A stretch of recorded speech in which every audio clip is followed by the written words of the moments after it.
ಇವತ್ತು ಗುರು ಪೌರ್ಣಿಮೆ. ಹೀಗಾಗಿ ಗುರು ಪೌರ್ಣಿಮೆಯ ಪ್ರಯುಕ್ತ ಸಾಯಿಬಾಬನಿಗೆ ವಿಶೇಷ ಪೂಜೆಯನ್ನ ಹಲವೆಡೆ ಸಲ್ಲಿಸಲಾಗ್ತಾ ಇದೆ. ಅದರಂತೆ ಜೆಪಿ ನಗರದ 6ನೇ ಹಂತದ ಶಿರಡಿ ಸಾಯಿ ದೇವಾಲಯದಲ್ಲೂ ಕೂಡ ಭಕ್ತರ ದಂಡೇ ಇದೆ. ಇವತ್ತು ದೇವಾಲಯದಲ್ಲಿ ಸರತಿ ಸಾಲಲ್ಲಿ ಭಕ್ತರು ಸಾಯಿಬಾಬನ ದರ್ಶನ ಪಡೆಯೋದಕ್ಕೆ ಮುಂದಾಗ್ತಾ ಇರೋದನ್ನು ನಾವಿಲ್ಲಿ ನೋಡ್ತಾ ಇರಬಹುದಾಗಿದೆ. ಸಾಯಿಬಾಬಾಗೆ ವಿವಿಧ ಹಣ್ಣುಗಳಿಂದನೂ ಕೂಡ ವಿಶೇಷವಾದಂತಹ ಅಲಂಕಾರವನ್ನು ಮಾಡಲಾಗಿದೆ. ಈ ಮುಖಾಂತರವಾಗಿ ಭಕ್ತರು ನಾನಾ ರೀತಿಯಾಗಿ ಸೇವೆಗಳನ್ನು ಸಲ್ಲಿಸ್ತಾ ಇದ್ದಾರೆ. ರಾತ್ರಿ 9 ಗಂಟೆವರೆಗೂ ದೇವಾಲಯದಲ್ಲಿ ವಿಶೇಷ ಪೂಜೆ ಪುನಸ್ಕಾರ ನೆರವೇರುತ್ತೆ.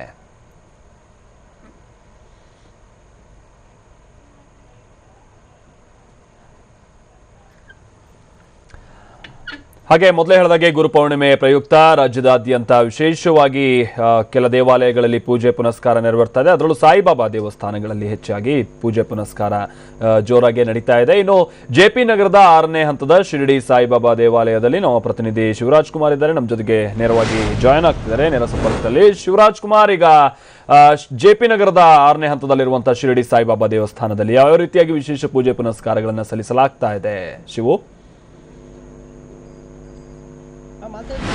ಮಾಸದ ಪ್ರಮುಖ ದಿನ ಗುರು ಪೌರ್ಣಿಮೆ ಪ್ರಯುಕ್ತ ಇವತ್ತು ನಗರದ ಎಲ್ಲ ದೇವಸ್ಥಾನಗಳು ಒಂದು ವಿಶೇಷ ಪೂಜೆಯನ್ನು ಮಾಡ್ತಿರುವಂಥದ್ದು. ಅದರಲ್ಲೂ ಪ್ರಮುಖವಾಗಿ ಏನು ಸಾಯಿಬಾಬಾ ಟೆಂಪಲ್ಗಳಲ್ಲಿ ಈ ಒಂದು ವಿಶೇಷ ಪೂಜೆಗಳನ್ನ ಹಮ್ಮಿಕೊಳ್ಳಿರುವಂಥದ್ದು. ನಾನೀಗ ಜೆಪಿ ನಗರದ ಏನು ಸಾಯಿಬಾಬಾ ಟೆಂಪಲ್ನಲ್ಲಿದ್ದೆ, 6ನೇ ಹಂತದಲ್ಲಿರುವ ಸಾಯಿಬಾಬಾ ಟೆಂಪಲ್ನಲ್ಲಿದ್ದೀನಿ.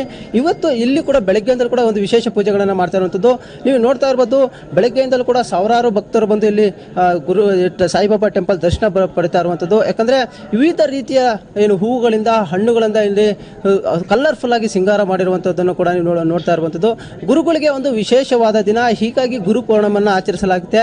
ಪ್ರತಿ ವರ್ಷ ಕಳೆದ 3 ವರ್ಷಗಳು ತುಂಬ ಅದ್ದೂರಿಯಾಗಿ ಇಲ್ಲಿ ಆಚರಿಸ್ತಾ ಬರ್ತಾ ಇರುವಂಥದ್ದು. ಹೀಗಾಗಿ ಇವತ್ತು ಕೂಡ ತುಂಬ ಅದ್ದೂರಿಯಾಗಿ ಬೆಳಗ್ಗೆಯಿಂದಲೂ ಕೂಡ ವಿವಿಧ ಪೂಜೆ ಪುನಸ್ಕಾರಗಳನ್ನು ಮಾಡುತ್ತಾ ಒಂದು ವಿಶೇಷವಾಗಿ ಆಚರಣೆ ಮಾಡ್ತಾ ಇರುವಂಥದ್ದು. ಇಲ್ಲಿ ಸಾಕಷ್ಟು ಭಕ್ತರು ಕೂಡ ಬರ್ತಾ ಇರುವಂಥದ್ದು ನೀವು ದೃಶ್ಯದಲ್ಲಿ ನೋಡ್ತಾ ಇರ್ಬೋದು. ಮತ್ತೊಂದು ಕಡೆ ಅಲ್ಲಿ ವಿವಿಧ ಬಣ್ಣದ ಹೂಗಳಿಂದ ಕೂಡ ಅಲಂಕಾರ ಮಾಡ್ತಿರುವಂಥದ್ದು, ಏನು ರೆಡ್, ವೈಟ್, ಹೀಗೆ ನಾನಾ ಬಗೆಯ ಹೂಗಳು ಹಣ್ಣುಗಳಿಂದ ಕೂಡ ಸಿಂಗಾರ ಮಾಡಿರುವಂಥದ್ದು. ಮತ್ತೆ ಇಡೀ ಈ ಒಂದು 15 ಲಕ್ಷ ವೆಚ್ಚದಲ್ಲಿ ಈ ಒಂದು ಡೆಕೋರೇಟ್ ಮಾಡಿರುವಂಥದ್ದು.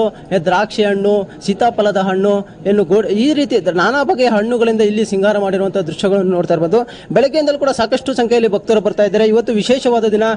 ಏನು ಪ್ರತಿಯೊಬ್ಬರು ಕೂಡ ಗುರುವಿಗೆ ಒಂದು ದರ್ಶನ ಪಡಿಬೇಕು, ಅವರಿಂದ ಒಂದು ಆಶೀರ್ವಾದ ಪಡಬೇಕು. ಈ ಒಂದು ನಿಟ್ಟಿನಲ್ಲಿ ದರ್ಶನ ಪಡೆದ್ರೆ ನಮಗೆ ಎಲ್ರಿಗೂ ಒಂದು ಮುಕ್ತಿ ಪ್ರಾಪ್ತಿ ಸಿಗುತ್ತೆ ಅನ್ನೋದು ಇವತ್ತಿನ ಒಂದು ವಿಶೇಷ ದಿನ. ಹೀಗಾಗಿ ಸಾಕಷ್ಟು ಸಂಖ್ಯೆಯಲ್ಲಿ ಇಲ್ಲಿ ಭಕ್ತರು ಕೂಡ ಬಂದಿರುವಂಥದ್ದು. ಸುಮಾರು ಮಧ್ಯಾಹ್ನದಿಂದಲೂ ಕೂಡ ಇಲ್ಲಿ ಭಕ್ತರು ಇಲ್ಲಿ ಬಂದು ದರ್ಶನ ಪಡಿತಾ ಇರುವಂಥದ್ದು.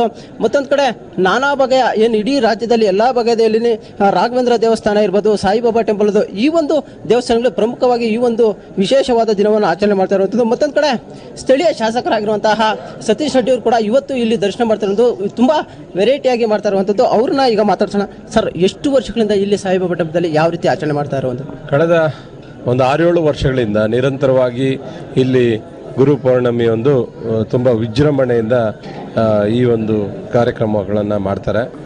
ಪ್ರತಿ ವರ್ಷ ವಿಭಿನ್ನವಾಗಿ ಈ ದೇವಸ್ಥಾನವನ್ನು ಅಲಂಕಾರ ಮಾಡೋವಂಥದ್ದು ನಾನು ನೋಡಿದ್ದೇನೆ.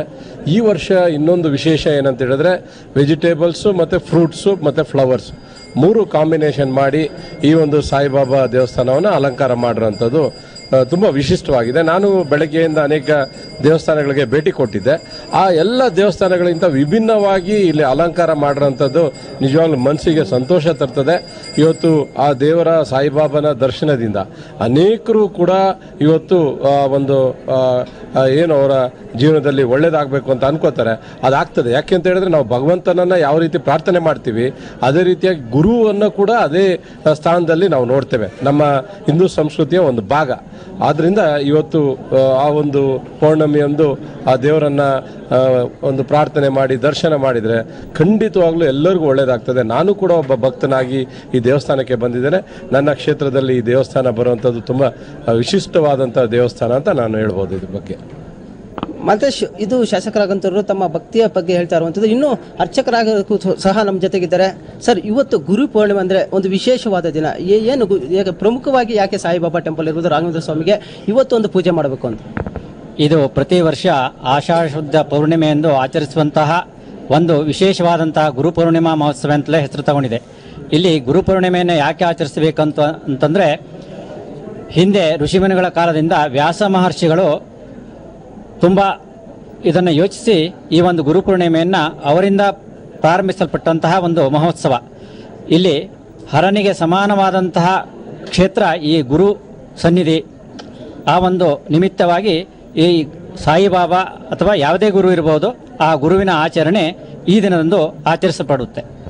ವಿಶೇಷವಾಗಿ ಅಂದರೆ ವಿಶೇಷವಾಗಿ ಇವತ್ತು ಗುರುಪೂರ್ಣಿಮೆ ದಿನನೇ ಒಂದು ಆಚರಣೆ ಮಾಡಿದ ಭಕ್ತರಿಗೆ ಏನು ಪ್ರಾಪ್ತಿ ಆಗುತ್ತೆ ಅಂತ? ಇಲ್ಲಿ ನಾವು ಯಾವ ರೀತಿಯ ಮನೋಭಾವದಿಂದ ಪ್ರಾರ್ಥನೆಯನ್ನು ಸಲ್ಲಿಸ್ತೇವೋ ಆ ರೀತಿಯಂತಹ ಫಲವನ್ನು ಭಗವಂತ ನೀಡ್ತಾನೆ. ಅದರಲ್ಲೂ ನಾವು ಜಾತಕದಲ್ಲಿ ಪ್ರಮುಖವಾಗಿ ನಾವು ಗುರುವನ್ನು ಪ್ರಧಾನವಾಗಿ ನೋಡ್ತೇವೆ.